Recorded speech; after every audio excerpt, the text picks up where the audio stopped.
आवाज़ की दुनिया के दोस्तों, आज मैं आपके सामने एक ऐसी कहानी लेके आ रहा हूँ, जो बहुत ही हृदय को छूने वाली कहानी है। 3 दोस्त एक ऑफिस में काम करते हैं।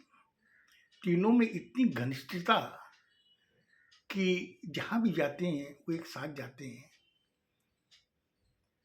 मतलब एक दूसरे के बिना उनका मन नहीं लगता। एक दिन क्या होता है कि ऑफिस में लंच टाइम में वो लोग कैंटीन में जाके बैठते हैं। वो घर से लाया हुआ टिफिन जब खाने लगते हैं, तो खाते खाते ही एक जना कहता है, यार तेरा टिफिन दिखाना कैसा बनाया है। तो वो आपस में शेयर करते हैं। बोले खाना बहुत अच्छा बनाया। बोले किसने बनाया? मैंने आप उन लोगों का नाम तो बताया ही नहीं। मैंने उनका दोस्तों का, एक का नाम विनोद, एक का नाम रमेश जो मेरा मेन कैरेक्टर है, और एक का नाम राहुल। जब राहुल पूछता है कि तेरा टिफिन में क्या दिखा, तो एक बार खामे, तो वो क्या कि विनोद को भी देता है और राहुल को भी देता है। तो जब खाने के बाद में राहुल बोलता है कि यार खाना तो बहुत टेस्टी है, किसने बनाया रमेश? बोले मेरी माँ ने बना के दिया है। बोले यार तेरे माँ तो बहुत अच्छा खाना बनाती है, इतना टेस्टी है, क्या इसमें डाला इन्होंने, क्या इनकी रेसिपी है, कितनी अच्छी सब्जी है, और कितने नरम फुलके बनाए हैं। ऐसे करके बातें करके वो फिर अपने काम में लग जाते हैं, ऑफिस चले जाते हैं। करीब 2-3 दिन बाद में फिर वैसा ही वो टिफिन कैंटीन में जाके बैठ के टिफिन खोलते हैं। तो उस समय राहुल और रमेश कहते हैं, विनोद तू अपना टिफिन दिखा कैसा है, हम लोग शेयर करते हैं। तो आपस में वो लोग शेयर करने के बाद में कहते हैं, यार तेरा भी खाना बहुत अच्छा है यार, किसने बनाया? बोले मेरी मम्मी बनाई है। बोले यार बहुत अच्छा खाना है, बड़ा अच्छा लगा। रमेश तेरी मम्मी जैसी बनाती वैसे ही इनके खाने में भी टेस्ट है। ऐसी बातें करते करते वो लोग आपस के अंदर इतनी घनिष्ठता थी, एक दूसरे के प्रति समर्पित। फिर वो अपने काम में लग जाते हैं। कुछ दिन बाद में रमेश आगे बोलता है कि मेरी मम्मी पापा ने गांव में एक लड़की देखी है, तो उससे मेरी शादी फिक्स कर दी है। तो उस समय राहुल और विनोद कहते हैं, यार गांव में लड़की देखी है, गांव की लड़की है, अपने लोग बम्बई में रहते हैं, तो गांव की लड़की कैसी होती है, तो तुम्हें तो मालूम, तुमने तो देखी नहीं है। बोले नहीं, हमारे घर के अंदर ऐसी रिवाज नहीं है, जो मम्मी पापा फिक्स कर देते हैं वही शादी होती है, हम लोग को बोलने का कोई अधिकार नहीं है। बोले यार अच्छी बात है, आज के ज़माने में भी ऐसा तुम सोचते हो, बहुत अच्छी बात है। बात आई गई हो गई। फिर बाद के अंदर हफ्ते भर बाद में वो ऑफिस से छुट्टी लेकर के चला जाता है शादी के लिए। जब विनोद और राहुल को बोलता है रमेश कि देख, मेरी शादी में तुम लोग आना जरूर। बोले नहीं नहीं, हम लोग जरूर आएंगे, चिंता मत कर, चाहे 2 घंटे के लिए आए, हम लोग आएंगे जरूर। इतना कह करके वो अपने गांव चले जाते शादी के लिए। अब जिस दिन शादी होती है उस दिन रमेश इंतजार कर रहा है विनोद का, राहुल का, लेकिन किसी वजह से भी वो लोग शादी में पहुंचते नहीं है। वो काफी निराश होता है कि यार मेरे इतने घनिष्ठ मित्र आज नहीं आए शादी में। खैर वो ये सोचता है कोई ना कोई काम हुआ होगा तभी वो नहीं आए, नहीं तो ऐसा हो नहीं सकता कि वो लोग ना आए। शादी हो गई, होने के बाद में करीब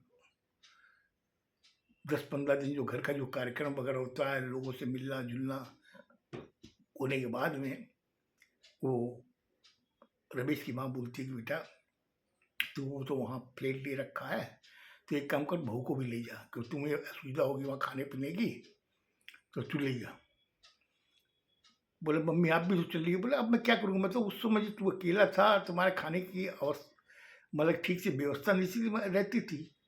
अब हम लोग गाँव में रहेंगे, माँ बाप तेरे और तू अपनी बहू को ले जा, तेरे खाने पीने को खराब मतलब क्या सुविधा रहेगी, तेरी बहू बना के दे देगी। और उसने कहा कि ठीक है।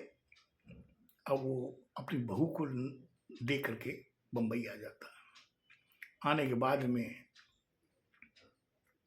दूसरे दिन वो अपनी ऑफिस जाता है, तो राहुल और विनोद कहते हैं रमेश यार भाभी तो हम लोग शादी में तुम्हारे नहीं आ सके, भाभी को हम लोग देख नहीं पाए, तो एक काम कर यार, एक दिन तुम उसको लेकर के आ हमारे घर। इधर में विनोद भी यही बात बोलता है कि यार तुम एक दिन घर पे लेकर के आ। वो तो हाँ ठीक है, कोई दिन टाइम निकाल करके हम लोग आएंगे, अभी तो आइए, घर थोड़ा एडजस्ट करने में टाइम लग रहा है, हो जाए उसके बाद में हम फ्री होकर के आएंगे। इतना कह करके वो बात आई गई होगी। एक दिन वही टिफिन लेकर के तीनों जने के कैंटीन में जाके बैठते ही विनोद ने कहा कि राहुल देख यार, रमेश की वाइफ जो हम लोग तो देखे भी नहीं इसने बुलाया, उनने ये ले करके आया, इसके टिफिन देखे क्या बनाई है भाभी ने। टिफिन खाते हैं, शेयर करके खाते हैं, तो बोले यार तेरी पत्नी तो बहुत अच्छा खाना बनाती है यार, बहुत टेस्टी लगा हम लोगों को तो, इसका खाने की सब्जी कितनी अच्छी है, देखो रसे वाली सब्जी है कितनी टेस्टी है, और कितने अच्छे इसने पुलाव बनाए हैं, सब्जी के साथ पुलाव का कॉम्बिनेशन कितना अच्छा लग रहा है। इतना कि आपस में लोग बात करते हैं, बोले यार एक दिन एक हम लोग आएंगे तुम्हारे घर, तो तुम तो हमारे घर आओगे नहीं ले करके भाभी को, तो हम लोग आएंगे तेरे घर। इतना कहने के बाद में वह बात रह गई होगी, सब अपने काम में फिर ऑफिस में चले गए। जाने के बाद में उसी हफ्ते में जब शनिवार पड़ा, तो रमेश को राहुल ने और विनोद ने कहा कि रमेश चल आज हम तुम्हारे घर चलते हैं। बोले यार क्या करोगे अभी जा करके, तुम एक काम कर कल आना। बोले कल नहीं, आज ही चलेंगे हम लोग। वो कुछ देर सोचता रहा, सोचने के बाद में कि ठीक है, बोला कि मैं अपने लोग ऑफिस जब टाइम खत्म हो जाएगा तो हम लोग चलेंगे घर पर। अब वो घर पे अपने दोनों दोस्तों को लेके वहाँ जाता है, अपने घर का दरवाज़ा खटखटाता है, उसकी वाइफ दरवाज़ा खोलती है, देखती सामने खड़ी हुई है उसकी वाइफ, और उसके रमेश के साथ में उसके दो दोस्त और हैं, तो उनको देखती है, देख के बोले आइए आइए, अब बोलती कुछ नहीं, बोले कि इशारा करती है अंदर आने के लिए। अंदर वो लोग आ जाते हैं, आके वहाँ बैठाते हैं, फिर तीनों के लिए एक ट्रे में 3 गिलास पानी लाती है, तीनों को देती है, वो लोग पानी पीते हैं। पीने के बाद में रमेश कहता है कि एक काम कर, ये मेरे दोस्त आए हैं, इनके लिए कॉफ़ी बना के ले आ। वो तुरंत उठ करके चली जाती है कॉफ़ी बनाने के लिए। इधर में राहुल और विनोद कहते हैं यार भाभी बहुत खूबसूरत है यार, इतना मतलब कि सजी संवरी रहती है, हमेशा ऐसी रहती है। बोला हाँ इसका यही शौक है सजे रहने का। लगी बोला कि घर में कोई तो पूरी कहीं कोई गंदगी नहीं है, इतनी साफ सफाई है घर के अंदर। यार ये गांव की लड़की, ऐसा लग रहा है जान कोई शहर की हुई है, इतना अच्छा मतलब कि जाब्ता करके रख रखा घर का, हर सामान अपनी जगह रखा हुआ है। ये सब बातें कर रहे, इतनी देर में वो चाय लेके कॉफ़ी लेके आ गई। एक ट्रे में 3 कप कॉफ़ी थे, तो कॉफ़ी जब तीनों को दी तो उसने राहुल ने कहा कि भाभी आप कॉफ़ी नहीं पीती हैं, तो रमेश कहता नहीं ये कॉफ़ी नहीं पीती है। बोले कॉफ़ी नहीं पीती तो चाय तो पीती होगी। तो रमेश ने कहा कि देखो भाई, ये सुबह खाली एक बार चाय पीती है, एक बार शाम को पीती है बस। इसके बाद बोले शाम तो हो गई। बोले अभी भी पी थी ये।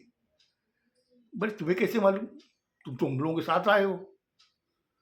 बोले नहीं नहीं, मैं इसका जानता हूँ ना कि ये 4 साढ़े 4 बजे चाय बना के पीती है। अपने लोग जब लेट हो गए, 6 बजे आए हैं अपने लोग, तो इसलिए मुझे मालूम है कि ये चाय पी ली है। इधर में विनोद कहता है कि क्या बात है यार, खाली तुम बोल रहे हो, भाभी को तो कुछ बोलने दो, भाभी कुछ बोल ही नहीं रही है, खाली वो हंस रही है। तो आप तुम जैसे बोलते हो वैसे वो हंस दे रही है, भाभी तो कुछ बोलेगी। वो बोला हाँ बोलेगी, लेकिन अभी आप आए हो ना, तो अभी तुम लोग आए हो इसलिए वो थोड़ी सी वो हो रही है, लेकिन बाकी बहुत जोरी मूड है इसका। बोला भाभी का नाम क्या है, भाभी आपका नाम, विनोद पूछता है। तो राहुल बोलता हाँ भाभी नाम तो बताओ अपना। तो वो बोलता है इसका नाम सुलोचना है। बस सुलोचना, बहुत खूबसूरत नाम है, भाभी आप नाम नहीं लेती है और ये रमेश बता रहा है। तो वो फिर हंसने लगती है। तो इधर में रमेश कहता है कि ऐसी कोई बात नहीं है, मैं इसकी हर चीज़ समझता हूँ, इसीलिए ये कहती कहे उसके पहले मैं जवाब दे देता हूँ। बोली यार क्या अंडरस्टैंडिंग है, महीने भर भी तुम लोग शादी के नहीं हुए हैं, लेकिन फिर भी कितनी अंडरस्टैंडिंग है। इतना बात होने के बाद में फिर रमेश कहता है कि तुम एक काम कर, खाना वाना ही बना ले, तो मेरे एक दोस्त खाना खा के जाएंगे। वो बोलती कि इशारा करती है, बोले ठीक है आप लोग बैठो, इशारे से समझाती है आप लोग बैठो, मैं अंदर जा रही हूँ खाना बनाने के लिए। रमेश कहता भाभी कुछ तो बोलो। बोले कि रमेश कहता चिंता मत कर, वो खाना बनाने जा रही है, आएगी उसके बाद में फिर बातें करना। इतना कह करके वो किचन में चली गई। अब तीनों दोस्त आपस में बातें करते रहते हैं। करते करते विनोद के दिमाग में आता कि आखिर क्या बात है, भाभी कुछ बोल नहीं रही है, खाली चेहरे में हंसी है बस, और कुछ नहीं है। यही चीज राहुल के दिमाग में भी आ रही है कि भाभी कुछ बोल रही है, खाली हंस चेहरे में हंसी रहती है इस समय। तो बोला अब की बार आने दो, इनसे मैं पूछूंगा। फिर बाद में रमेश